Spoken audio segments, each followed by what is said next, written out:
Hello again. It's James, and I finally decided on another video. I had several going, and then I just kept slacking and not making one. But this one's sort of a mashup of two. This one is the top 10 post-apocalyptic / dystopian films, and the reason why I did the mashup of the two somewhat similar topics is because of what I just said. They are somewhat similar in that it's a alternate future or a dismal future. I mean, dystopian mostly deals with dismal futures as opposed to utopian, and post-apocalyptic is still a dismal future because of some disaster. Dystopian may not be because of a certain like, say, nuclear war or zombie apocalypse or something, but still they're a dismal alternate future. So, and the second reason I mashed them up together was because I couldn't really find enough of either to make a full list. So, at least for the sake of them being hidden gems and ones you've likely never heard of. I mean, everyone knows about all the rest, like Zombieland and that of the like. All right, excuse me. So, I'm going to start with number 10, and number 10 is one of the After Dark films that I've mentioned before, the horror films series, and this one's called Tooth and Nail. And this one deals with it's sort of like Mad Max in that it was an economic breakdown. I mean, the world's collapsed, and people are living in hovels, and there's cannibals roaming the streets, and basically the world fell apart because they ran out of gas. It wasn't some big bomb or anything. It was it's very similar to Mad Max in that, yeah, the economy, the gas ran out and stuff. But whereas it becomes a precious commodity in Mad Max, it's just the gas is gone, and there's a group of people that start getting attacked in the city from a group of cannibals. One of which was Michael Madsen, and the leader of the regular humans is Robert Carradine. So. Lewis from, is it Lewis? Gilbert Lewis? One of the leads of Revenge of the Nerds. So, okay, that was number 10. Number 9 is a movie called Carriers. And Carriers is sort of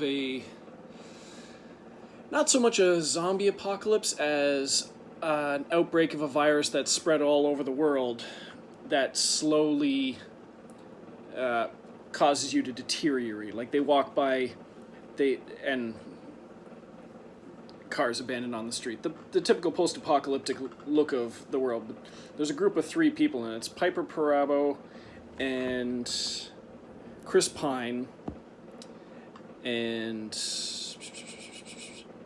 what's his name? Lou Taylor Pucci.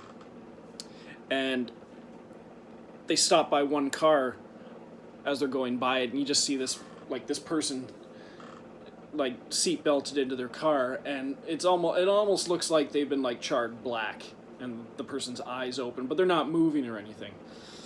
But it is a virus that has spread all over the world.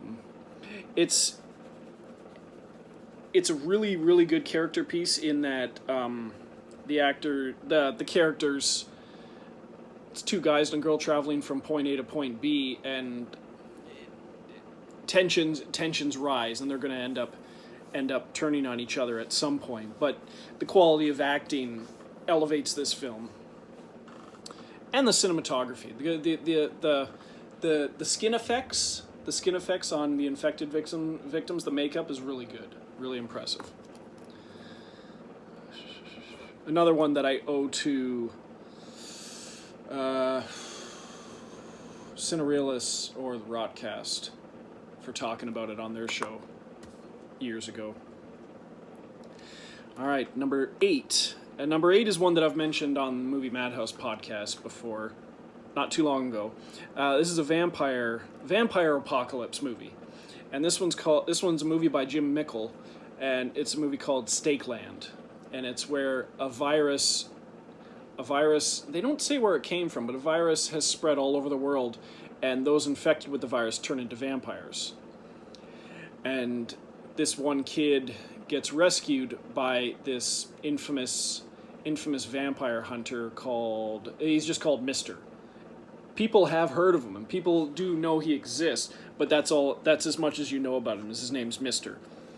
And the kid and Mister travel all over, and they take out vampires all over the place, but they keep running into this cult.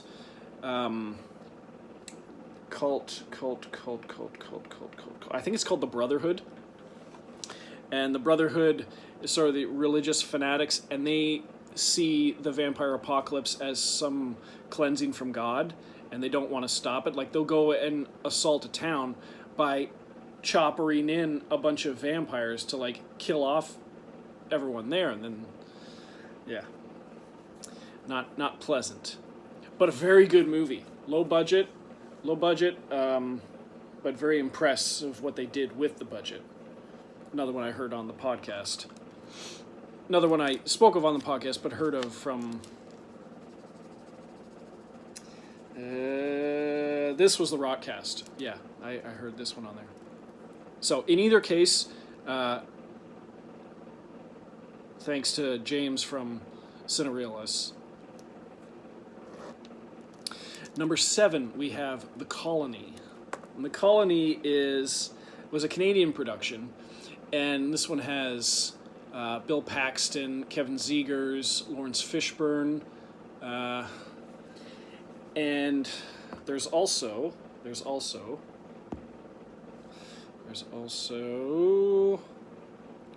I always forget his name. Where is he? Of course it's going to elude me. Whatever. Julian Richings. Julian Richings is in there. And this is this is not so different than the origin premise for Snowpiercer, in that in Snowpiercer they created a device to control the weather, and it ended up going way wrong and plunging the world into an ice age. Well, this is similar in that the temperature started to go up and up and up, higher and higher, and the rumor is they created towers to control the weather, and one day it started snowing and it never stopped. Get to present day, and I believe they check in on one of their outposts nearby, and they get word that there's these coordinates that lead to a certain part of the country that supposedly has normal, perfect weather. They see a little location on the radar with the different colors and blotches and stuff like that shows a perfect area of weather. They don't know why or how, but they figure that's where they need to go. But at the same time, you've got the certain people who, and not by some virus or mutation or anything, they've basically gone feral. So they almost look like rage zombies from 28 Days Later mixed with the vampires from 30 Days of Night. They've kind of filed their teeth down, and they're cannibalistic, and they're just crazy. But they look a little like ravenous vampires, but they're just feral humans now. And so they're getting from point A to point B, being chased by these feral humans, and who's going to survive to get to this perfect location. And it's very well done. Cool sci-fi movie on a modest budget.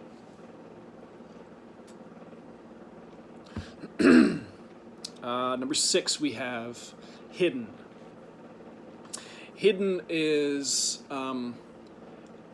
basically revolves around 3 characters, and you've got Alexander Skar. It's a husband wife and child, and it's Alexander Skarsgård, Andrea Riseborough, and the kid is Emily Allen Lind. I hadn't seen her before, but basically, they're in this family, 3-member family hiding in this bunker because some disastrous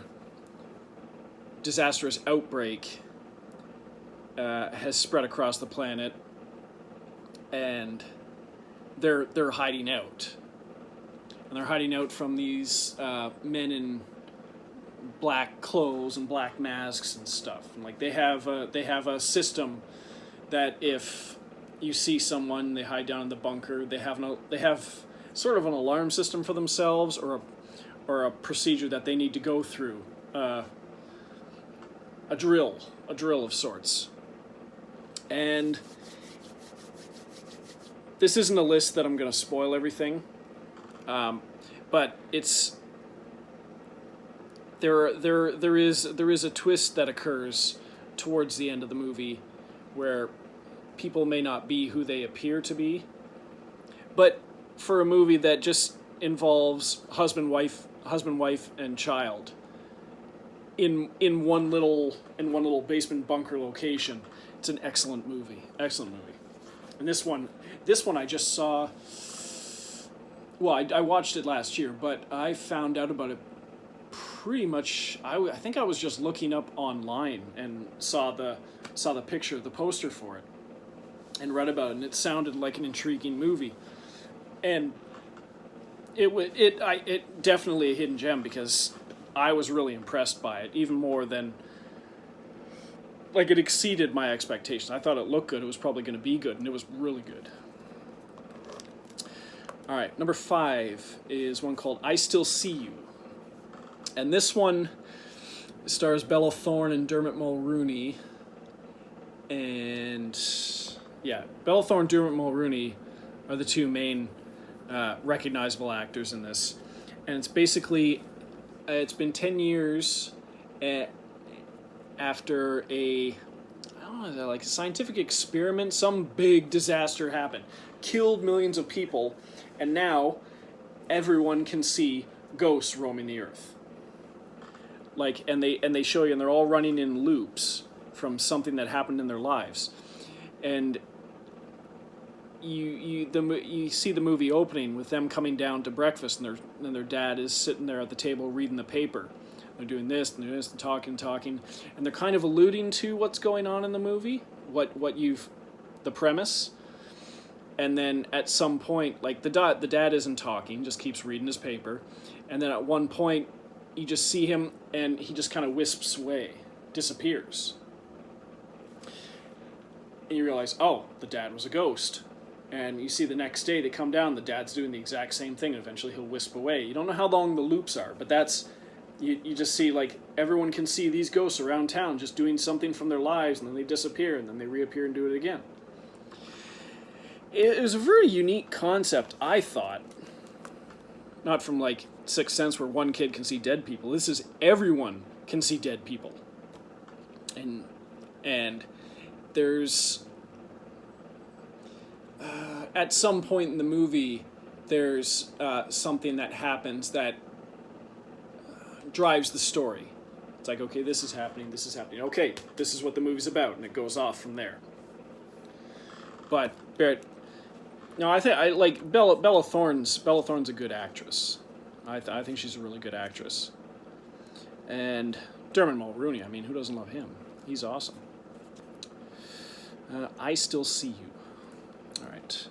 Number 4, we have a movie called The Divide.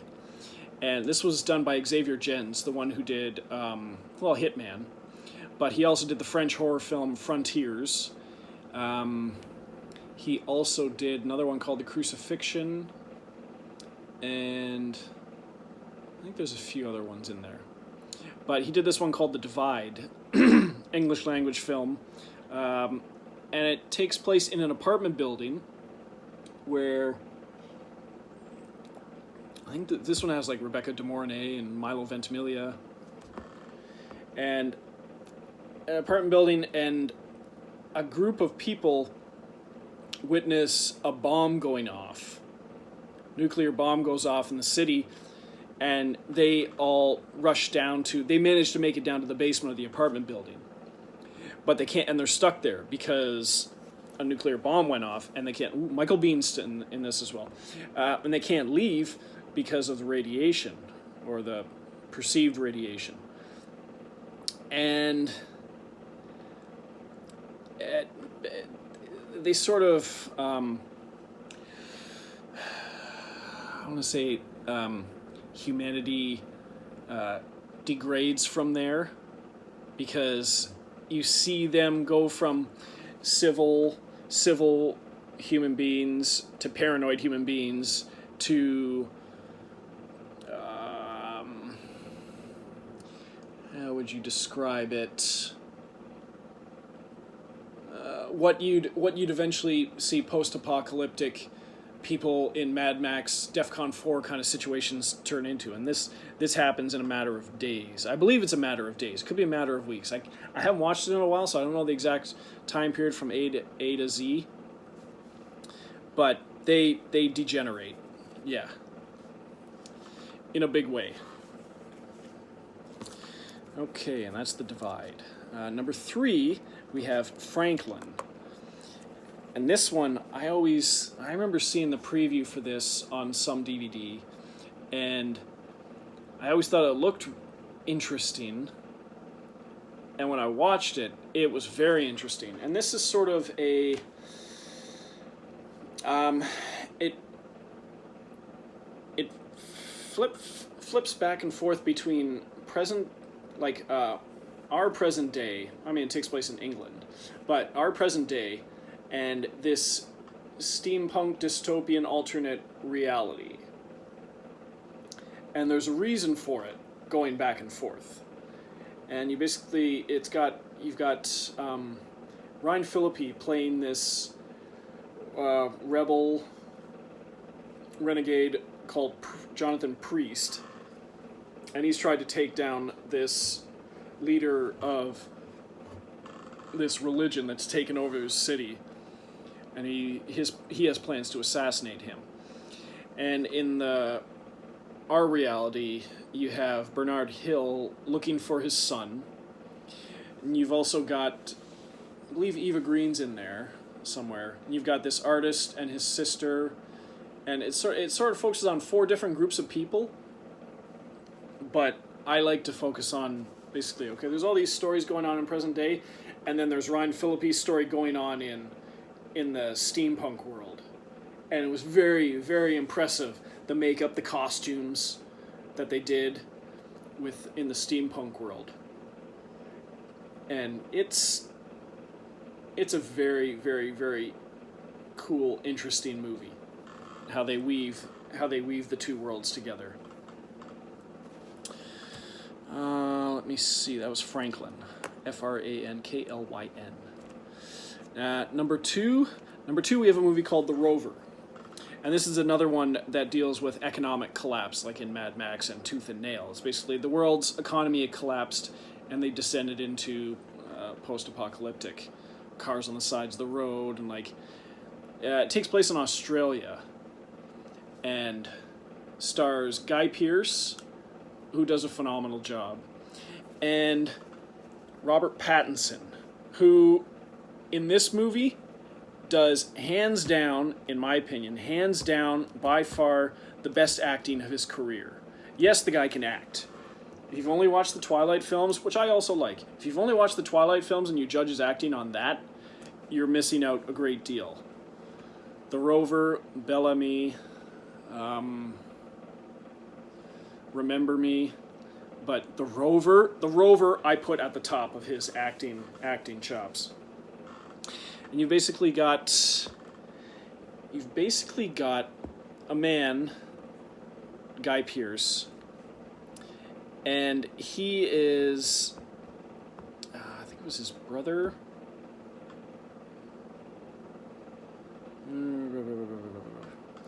He's going after men that stole his car, and he catches up to one of the. he catches up to the brother of one of the thieves, and that's Robert Pattinson. And he's basically taking him hostage to track down the rest of the thieves.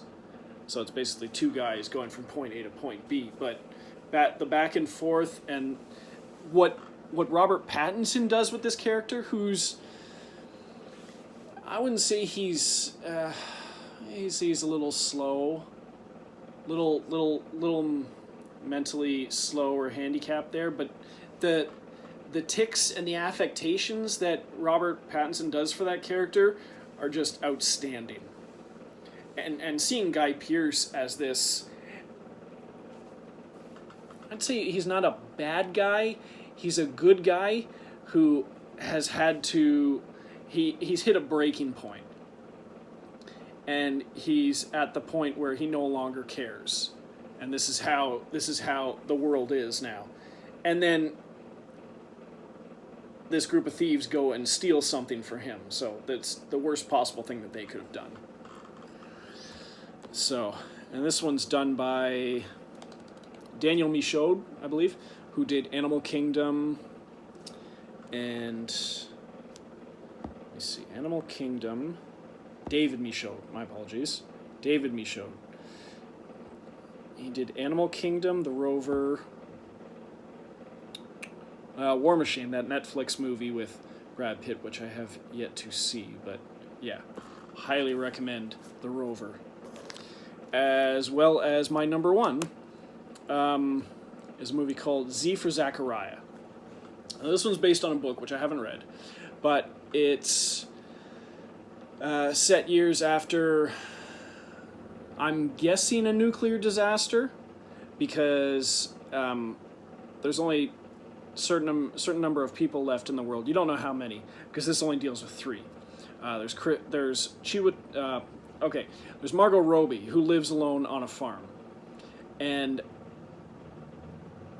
Chiwetel Ejiofor is a scientist. He's wearing like a big hazmat suit.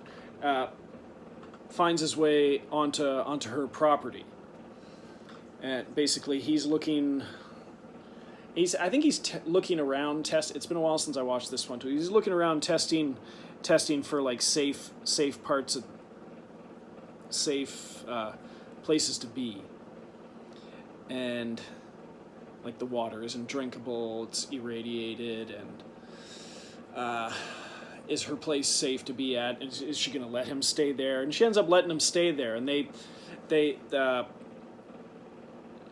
basically have a platonic relationship where like he helps out and she provides him with food. He can stay there, and they're friends.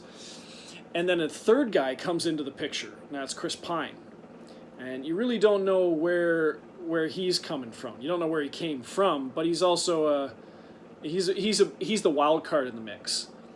And so now you've got 2 men competing for Margot Robbie's affection, and one of them is going to win. And it's like, who is this guy? You know nothing about this guy. Not too long ago, she knew nothing about him.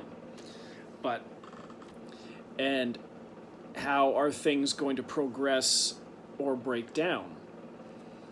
And this one has a really good score soundtrack, especially the end of the movie, because they also work in some piano music. She has a piano out in the barn that she plays from time to time, and it also occurs at the end of the movie, and it really works in well. I'd be curious to see what the book is like, because I know it's different in terms of characters, but I'm not sure how different because I haven't read it. But this one is really one to look out for. It's done by Craig Zobel, and I believe Craig Zobel has done 2 other movies that I would recommend for sure. And that is, I believe he did,